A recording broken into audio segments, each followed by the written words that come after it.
That's whatever. Sir.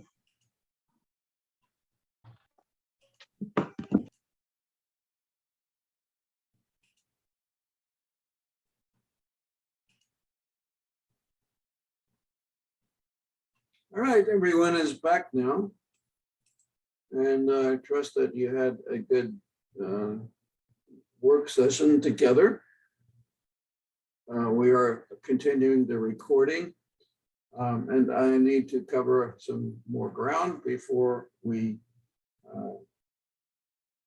during this class. So I'm going to share a screen again. First of all, from your homework, you will know this chart, this table. Let me see, I'm trying to get back my spotlight there. Just to go over this quickly, we have learned the lowercase. You need to learn the uppercase, but you can do that as part of your homework. We don't use the uppercase very much. We don't even start sentences, for example, with an uppercase letter. The New Testament, most New Testaments begin new paragraphs with an uppercase letter. And the titles of the books in the New Testament are listed, Excuse me, sir. Yes.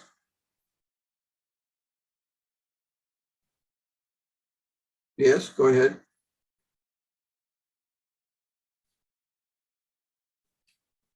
Let me see, there's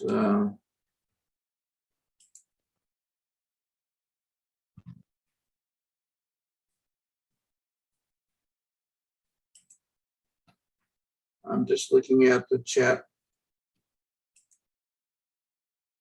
Sir, Yes, could Masood? you please explain what the difference between C and C, because most of the students are struggling with that. So C. please tell them. You mean C and C? You mean sigma or which letter?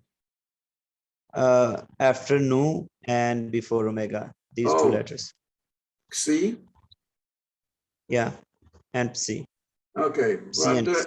we'll do that as we come down the table, okay?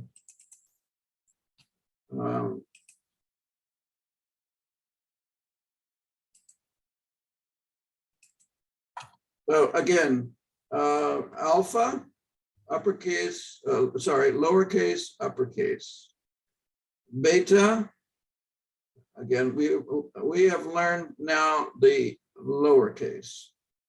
You need to learn the uppercase, and I'm not going to spend time practicing writing the uppercase because we don't use it that much, and it's easy for you to learn.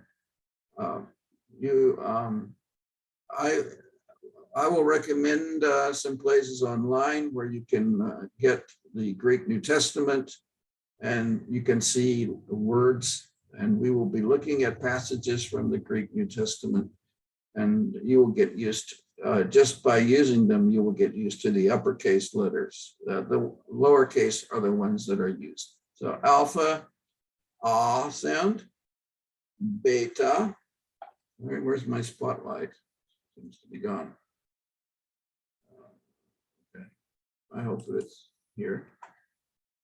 Alpha, A, beta, B, gamma, G as in get, no J sound as in English, but only G. Delta, the sound is D, as our English D. Epsilon, the short E as in met, E sound, vowel, as we call them. These are consonants. We call these consonants D, B, and these are called vowels. A, and then E is our second one. I'll mention it just a moment. Then we have zeta, soft Z sound, sometimes written with DZ in English. or I'm sorry, sounds like these, but if you say zeta, if you say Z sound, that's fine. This column is the English transliteration. So many commentaries, for example, on the New Testament, they will write the Greek words in English letters because most people don't know the Greek alphabet. So they can't read it if they write the word in Greek. Now you will be able to, but most readers can't. So that's why we also need to be aware of transliteration. How do we write this letter in Greek letter in English? Eta is an E also, but we put this line over it and pronounce it A.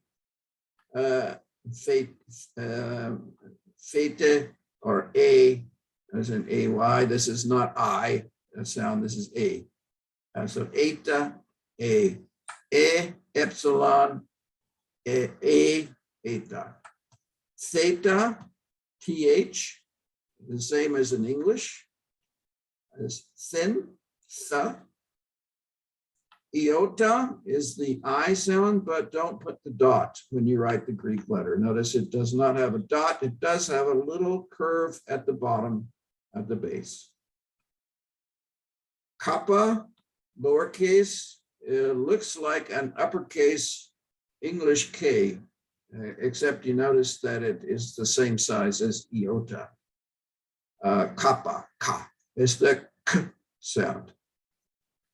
The L sound, L, lambda, it's written like this. The M sound is mu. Excuse me, sir, I have a question, sir. Can I ask you a question, sir? Yes, please. Sir, is it lambda B silent, or we have to pronounce B in it? No, it's almost silent. It's just barely there. Lambda. Lambda. Yeah, Lambda. Right. Thank you. Right. Thank you, sir.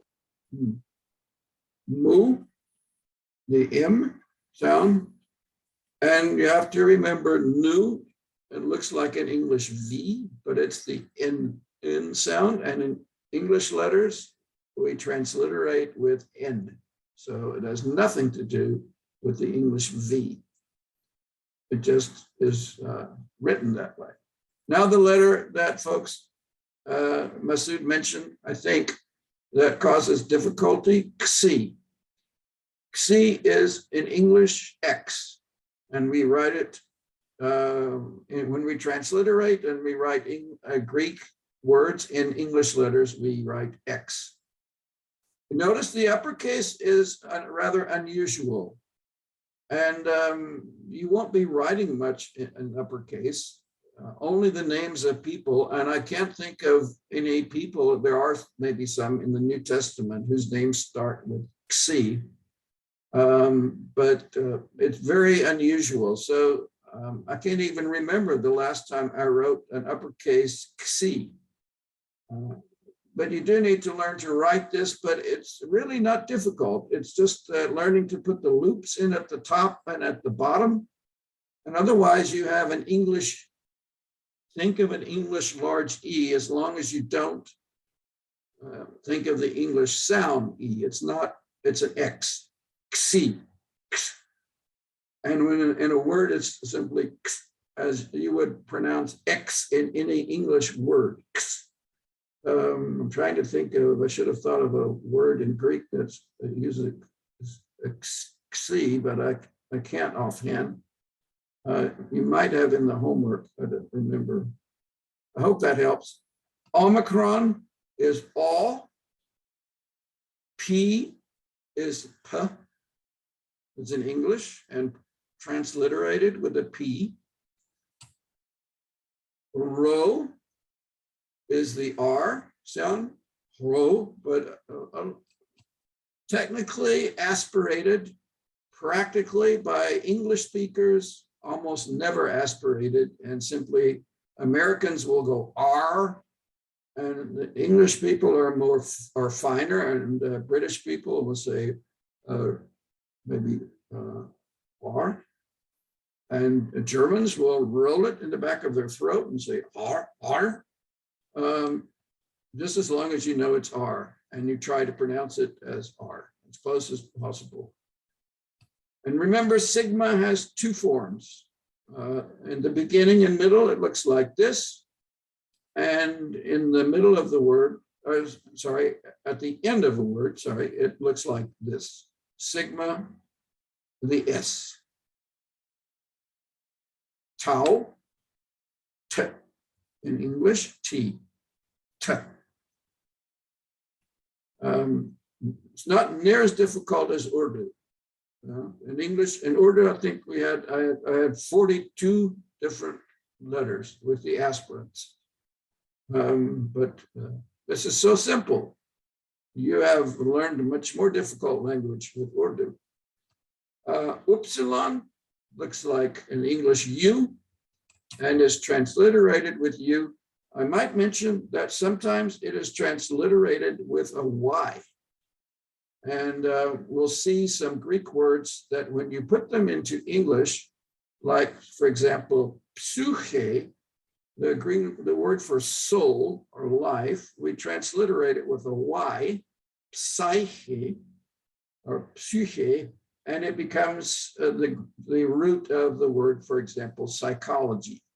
But we'll come to that later. For right now, just remember upsilon as U sound and written in English as a U. Then we have four more. Phi, pronounced F, and written with a PH, not with an F. But the letter is Phi. The next letter is Chi, and it looks like the English X. But this is where you have to think not X, but Chi, the first letter in the name or the title for Jesus Christ. Christos is a Chi. Pronounced like the Scottish word loch, CH. And the German, but you have this sound in Urdu, it's no problem. Psi, P-S-E-E, psi, and it's the P-S, as in lips, ps. P-S, where you write it in English. And the last letter, omega. And notice the uppercase is totally different, but you will see it in the Bible and no problem. It's a long O. And this is the one that Urdu students or Pakistani students have a great difficulty with, making a difference between the Omicron and the Omega. You get close, but it's not a sound that you're used to, I think. When we write it in English, we put a line over at the top of the O, so we distinguish it between Omega from Omicron. O, Omicron, O, Omega. Now I'm going to have to rush on and deal with questions later because we have some other things we need to know before we finish our class. So I'm going to switch to this presentation. Let's see, no, I think I have to leave the other one first. And I'm going to share a different screen in order to do this correctly. There we are. And I need my spotlight back. Hopefully I have it, right. Now these are the uppercase letters, which again, alpha, beta, gamma, delta, epsilon, zeta, eta, theta, and so on. Again, you need to learn them, but you will not see them very often. Mainly only at the beginning. They're used at the beginning of proper names like Jesus and Petros for Peter, where we use uppercase. But some of them look just like the English. Others, for example, upsilon looks like a uppercase Y in English. Omega is totally different. but they aren't used that much, and they won't pose a problem. I actually learned them in using them. So don't trouble your heads over them. But some more aspects we need to know. First of all, the iota subscript. A small iota is sometimes written under a vowel. It is called an iota subscript. For example, and these are the only vowels where you find it. I think I may have skipped the vowels. I need to go back there. Omega, notice the iota is underneath. This is actually a contraction. Each case, eta with the iota underneath is a contraction, as is also alpha. And I will send you this presentation, by the way, so you don't need to write down everything here. You will have it as a PDF.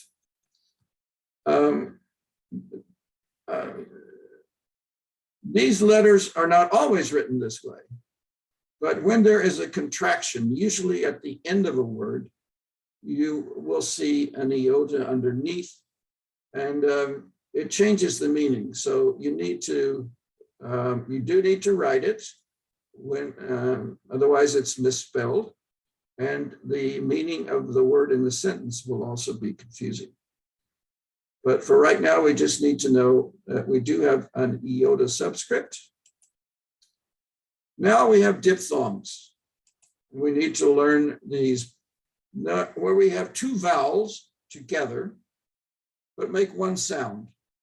It's called a diphthong. This is alpha iota pronounced I. Only one sound, not I, not alpha iota separately, but together, I. Now, this is in your homework in the first chapter, but I'm just mentioning it so we learn it. Epsilon iota is pronounced A, not A, not separately, but together, a diphthong, we call it, when two letters, two vowels, make one sound. As in the English word eight, E-I-G-H-T, eight, number. Again, we have one sound. So, and the technical term is for this is a diphthong. Don't ask me why, what a diphthong, why I got that name, but it's just what it is. This one is Omicron Upsilon. We pronounce it oo, as in the English word group, oo. Again, don't pronounce it separately, o, oo, but one sound, oo.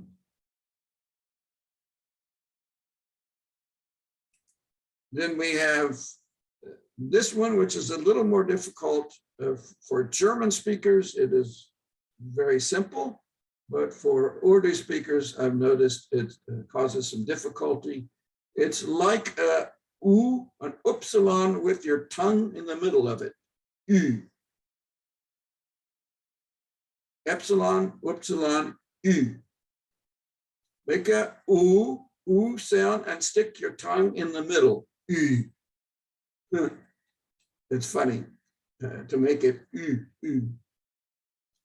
It's a regular German sound, but we don't have it in English. We do have the word feud, for example. We spell E-U, and we pronounce it if there's a fight between two people, an extended fight. It keeps going. There we say there is a feud between so-and-so and so-and-so, between Mark and Julie. There is a feud going on, a fight, a quarrel. That's the English word. And the pronunciation is like that. This one, eta upsilon, is the same sound. So there's no difference between this and this. They're both the same sound. You don't see this diphthong very much. You see this one more often. By the way, it usually means something good. For example, the word Europe comes from the Greek EU, and it has to do with good land. This diphthong at the beginning of a word indicates something usually pleasant or nice. At least that's what the Romans must have thought of Europe as being nice.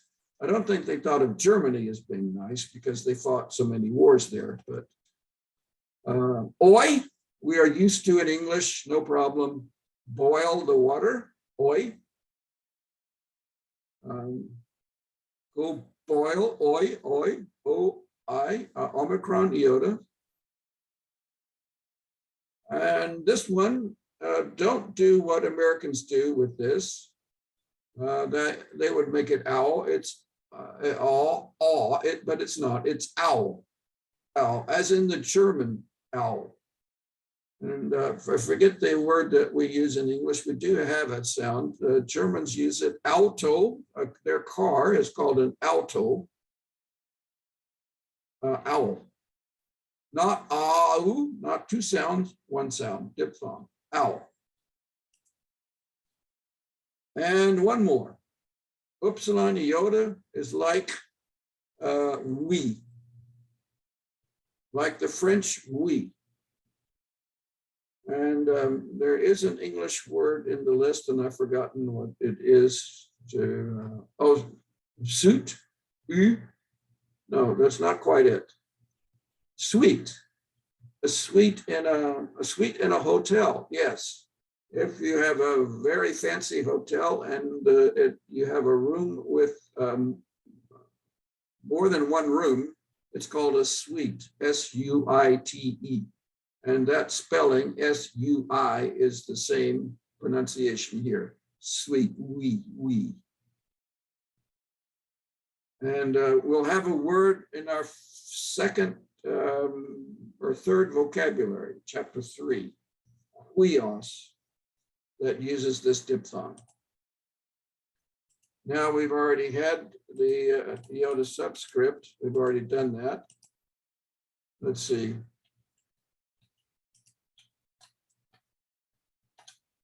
Breathing marks. All Greek, New Testament Greek words which start with a vowel must have a breathing mark over the initial vowel. A diphthong is considered as one vowel sound, and the breathing mark is placed on the second character. The h aspirating sound, the H sound, exists, but there is no Greek letter corresponding to the English letter H. This sound is a rough breathing in English, is indicated by placing a mark over the first vowel of the word. And notice that in the word hodos or hodos, notice the accent is over the second syllable. Ho is a breathing mark at, let's see. They're not quite as clear here as I would like for them to be, but every word in Greek that starts with a vowel, and the vowels are epsilon, alpha, omicron, upsilon, and we have also, not represented here, we have eta and omega. I think those are the vowels. I may have missed one. I had a section at the beginning of this with all the vowels, but maybe we'll go back to it. This word is pronounced N. Notice we have epsilon and nu. Very easy. N. N. This is, next word is a diphthong. So we don't say ow, we say ow. And because the word starts with a diphthong, over the second letter is placed a smooth breathing mark. Notice that it goes this way. and we say altos. Notice these accent altos. Now, we do not learn the rules for accents. So in your textbook, he has sections on the rules for accents in verbs, the rules for accents in nouns, and they are very complicated. And we are not learning New Testament Greek in order to speak it. So we're not going to learn the accents. I'll mention the names of them, but we will not learn the accent rules. So you can put with a light pencil, you can even mark out, put an X through the paragraphs in your textbook that are about accents, because we won't learn them. I haven't met a Greek teacher yet who teaches them, actually, simply because there's no reason to make it more complicated than we need to. But we do use them when we pronounce Greek. Now there's also here we have oo, notice a diphthong, but we have the breathing mark going the other way. Now this little circumflex accent, or what I call an Easter hat. It used to be in America that ladies at Easter time would always wear a new hat. And so we got the word Easter hat or Easter bonnet. And my Greek teacher used to call it an Easter bonnet.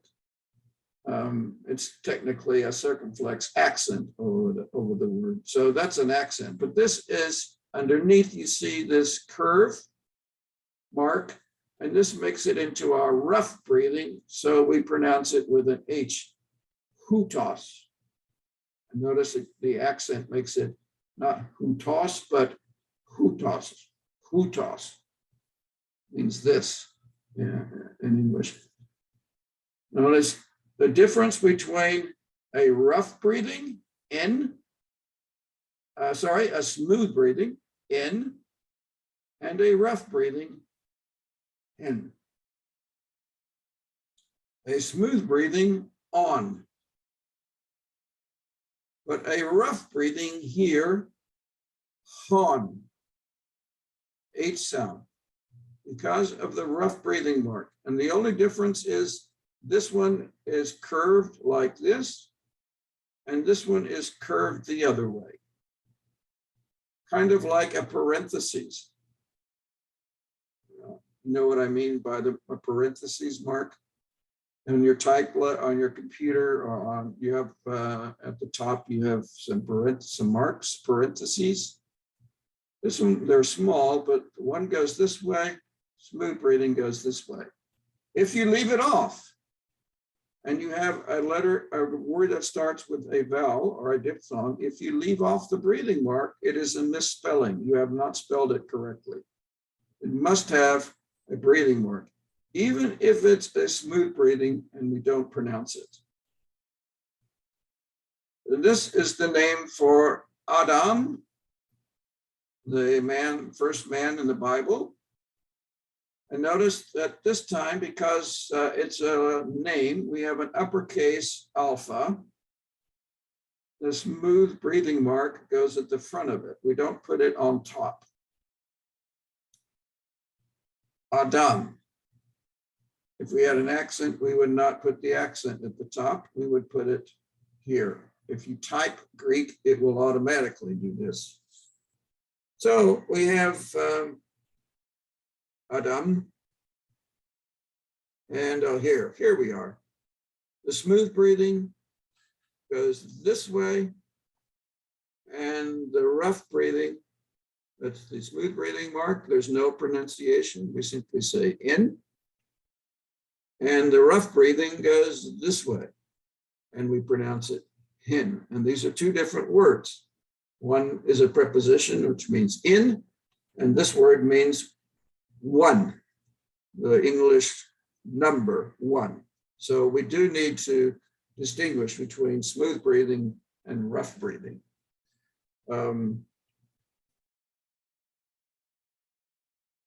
When we have a diphthong, the breathing mark comes over the second letter. Altos and hutos, H sound. We don't need to learn the accents. We just need to know that they are there.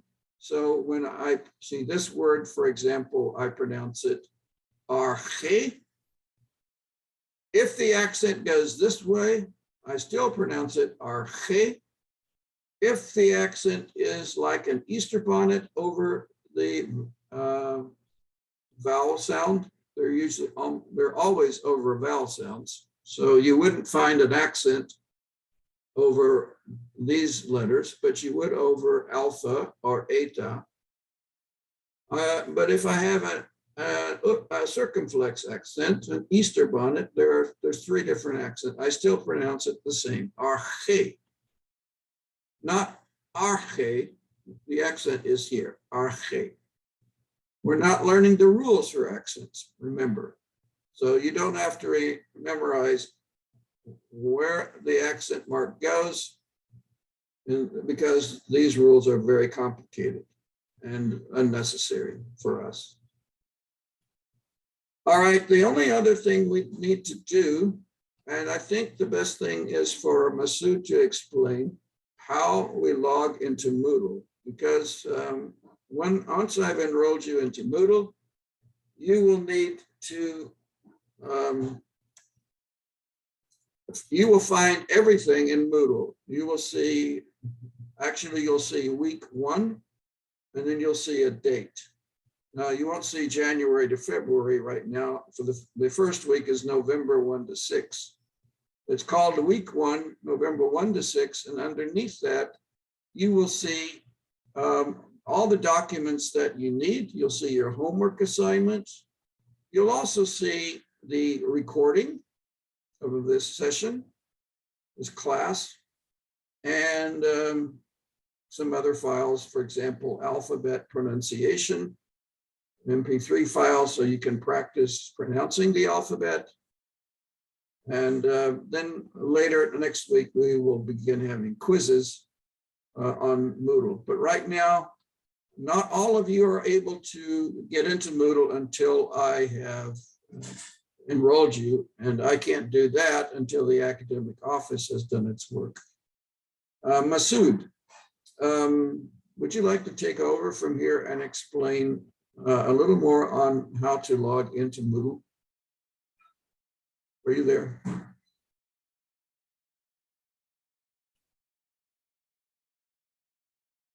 Masood, are you there? He may have dropped out.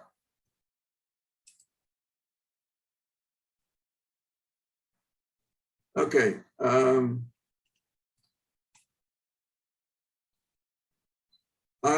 If he's not here right now, I'm going to just have a few minutes left in the class. I'm going to take questions. Your homework for next time will actually be to read the rest of the first chapter. Now, if you do get your textbook, you will notice that we are not covering all of the sections in chapter 1. For example, how to type on the computer, Greek. You may learn that if you want. I'm not going to cover that. I'm not going to talk about that, because right now we're going to simply, I want you to write Greek, not type it. It's good for us to learn to write. So I want you to handwrite all your homework for right now, which we will begin writing Greek words. So next time you will have a passage to write in Greek to practice writing. Let's see. Right now, if you have a question, please unmute and ask your question.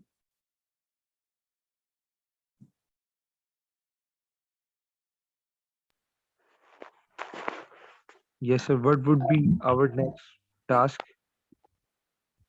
I will, because not everyone is on Moodle yet, I will also send the homework on WhatsApp and out in email, and I hope that it reaches everyone. And I think the homework will be self-explanatory. Now, one thing I didn't mention is uploading it to Moodle, and I'm going to let Masood explain that to you. That will be easier. And not everyone is able to use Moodle right now until you're enrolled. So if I did explain it, it wouldn't help much. I think we'll go over it next week on Tuesday when we meet, and I'll be able to clear up any questions. But it's actually very simple. But I can't explain it right now because not everyone, you need to be able to log into Moodle in order for you to see it. Okay, sir. Got it. Thank you. But for right now, just simply write your homework out, and we'll be in touch with you on what to do with it. You can send it to Masood as an email attachment, for example. That's also a possibility. But then you have to scan it. There is on your phones, you can get an app to scan. There's a free app just called something Tap Scanner or something, in order Yes, to sir. scan documents and make them to PDFs. But again, I want Masood to explain that. He does it better than I do. Okay, sir. Got it. Sir, hello. I'm just going to stop the Hello, sir. record.